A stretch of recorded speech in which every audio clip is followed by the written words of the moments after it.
लोहे कितने हैं। कल सारी चर्चा यहाँ पर हुई है, हम लोगों ने श्रवण किया है। वो इसलिए समझ में नहीं आया, इसलिए हम उसको याद नहीं कर पाए, क्योंकि हमारा हृदय, हमारा मन पवित्र नहीं है। सत्संग का एक नियम है। कल हमने सत्संग राम जी को समझने के लिए, राम कथा को समझने के लिए 3 चीजों का होना बहुत जरूरी है। उनमें पहली है श्रद्धा, दूसरी बात सत्संग, और तीसरी चीज प्रेम। तो क्या हमने श्रद्धा थी?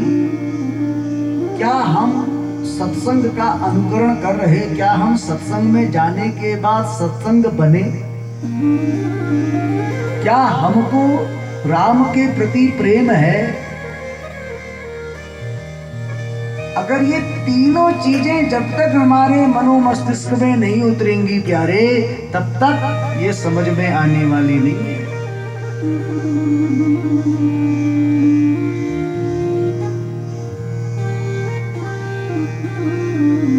और यही जो चर्चा है, यही चर्चा याज्ञवल्क्य जी महाराज भरद्वाज जी को संबोधन करते हुए बता रहे हैं। राम नाम की जो बड़ी दिव्य महिमा है, उसमें याज्ञवल्क्य जी महाराज भरत जी को कथा सुनाने से पहले इन्होंने सबको प्रणाम किया है।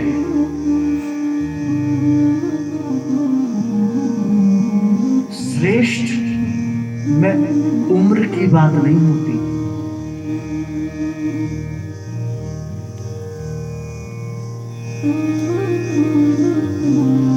एग्जाम्पल एक हम आपको दें। एक व्यक्ति या घर का कोई व्यक्ति 20-25 साल से विदेश में रह रहा है।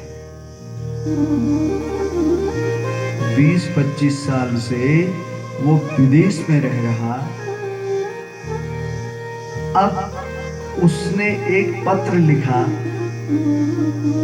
और वह पत्र पोस्टमैन के द्वारा उस व्यक्ति के घर में पहुंचा। घर में उसकी प्रियतमा पत्नी और सभी लोग हैं। अब पोस्टमैन आया और वहीं से चिल्ला रहा कि भैया तुम्हारे विदेश से पत्र आया है। बच्चों को बड़ी खुशी हुई, बड़ा हर्ष हुआ, बहुत आनंद आया। आज 20-25 साल के बाद मुझे पत्र लिखा, मुझे मिला। ध्यान देना, बड़ी खुशी हुई और पोस्टमैन से उस पत्र को ले लिया। ठीक। अब यहाँ पर समझने वाली बात है। समझने वाली बात क्या है?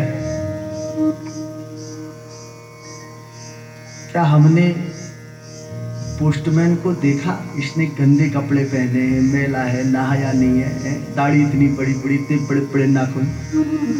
हम ये भी तो कह सकते थे होते मैल हो रहा तो पत्त ने कबड्डी आ रहा, पत्त ने कुछ हम तय हाथे पत्र लिखने ने। हमने ये तो नहीं कहा ना, हमें तो पत्र से मतलब है। उसी प्रकार से श्रेष्ठ पर कोई उम्र नहीं, केवल उसका भाव हमने जानना है, उससे हमें सीखने को मिलता है। तो यहाँ पर याज्ञवल्क्य जी महाराज ने अपने से श्रेष्ठ सभी को प्रणाम किया है और फिर उसके बाद कथा का शुभारंभ किया। और फिर यहाँ पर याज्ञवल्क्य जी महाराज भरद्वाज जी को राम चर्चा का श्रवण कराते हैं और कहते हैं कि हे ऋषि श्रेष्ठ, कल्प भेद के अनुसार श्री राम के विविध विविध चरित्र हैं। ध्यान देना, कल्प भेद। तो आइए इसमें चर्चा करते हैं।